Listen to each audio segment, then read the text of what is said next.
The shot echoed across the canyon like the crack of heaven splitting open. Cole Maddox jerked up from his saddle, eyes scanning the far ridge. He'd been driving cattle since dawn, tired enough to mistake echoes for danger, but this sound was real. A gunshot. And almost instantly after it, a scream. A child's scream. High, sharp, terrified. Cole kicked his boots against his Mustang's flanks and tore across the desert floor as dust spiraled into the burning afternoon air. He didn't know whose cry it was, and he didn't care. Something deep inside him, something older than words, older than caution, shoved him forward. When he reached the dry wash, he froze. A little Apache girl, no more than 7, was crouched behind a fallen log, sobbing. A wounded outlaw staggered toward her with a pistol still smoking. Beside the girl lay a woman, her mother, bleeding, unconscious, barely alive.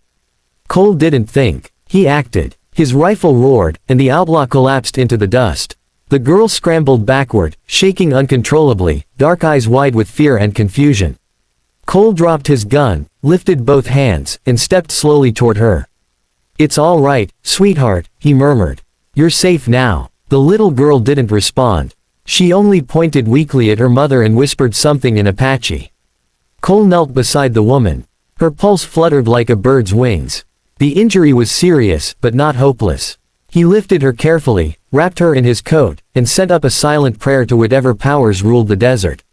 "Tell your mama to hold on," he said. "I've got you both." The child clung to his sleeve as he carried her mother to his horse. Cole had no idea what tribe they belonged to or what danger he was inviting onto his ranch. But he rode like a man fleeing death itself. By nightfall, he arrived at his cabin. The desert wind carried no sound but the steady beat of hoofprints and the little girl's broken sobs.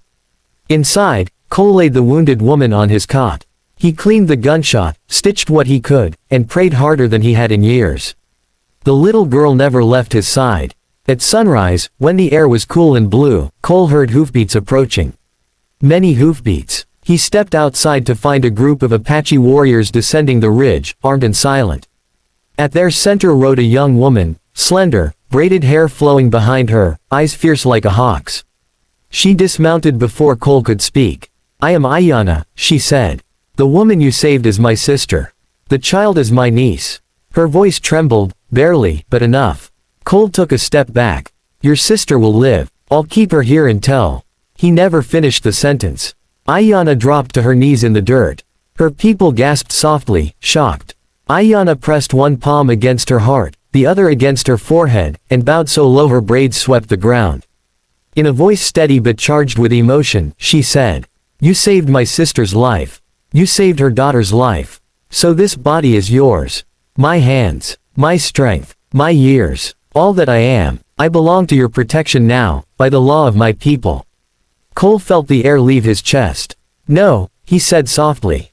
"I don't want you to give yourself to me. You don't owe me anything." Ayanna lifted her eyes, dark, defiant, glistening. "This is not debt," she said. "This is honor." The warriors behind her nodded solemnly. Not one looked surprised anymore. They knew the vow. They respected it. But Cole shook his head. "You're a free woman. Don't give that up for me."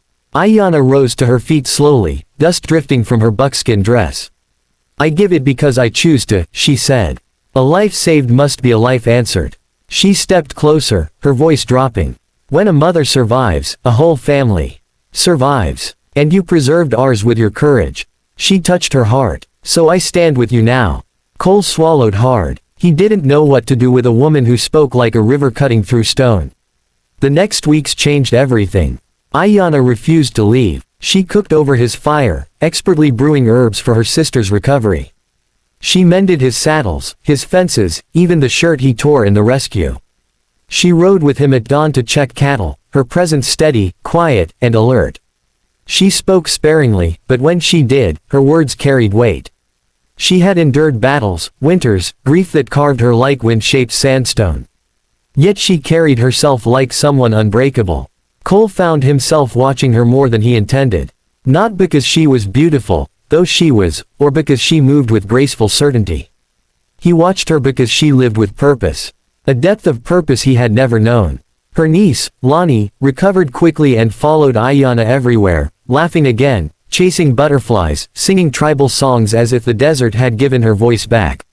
Some nights, when the fire burned low, Ayanna would watch Cole from across the room, eyes soft in the flickering light. "You are a good man," she told him once, her voice barely above a whisper. The desert does not often give such men. Cole felt his throat tighten. He wasn't used to praise, especially not from someone like her. But peace in the West never lasted long. One afternoon, while Cole was splitting logs, 3 riders approached, men from a ruthless outlaw band known for preying on travelers and small homesteads. They stopped near the barn, smirking, guns visible. "We heard you got yourself some Apache women," the leader sneered. "We're here to collect taxes for keeping 'em." Cole stepped in front of Ayanna before she could move. "You get off my land," he said coldly. "Right now." The leader spat in the dirt. "Or what? You gonna fight us?" Ayanna stepped beside Cole, placing her body between him and the nearest gun. Her voice cut through the tense air like a blade. "Harm him," she said, "and you will answer to me." The men laughed, until they saw the expression on her face. Not fear, not anger, a promise of war. Before anyone could draw a gun, the chief of Ayanna's tribe appeared with a dozen warriors, bows drawn, forming a wall behind her. The outlaws fled, pale and shaking. Cole turned to Ayanna. "You could have been killed," he whispered.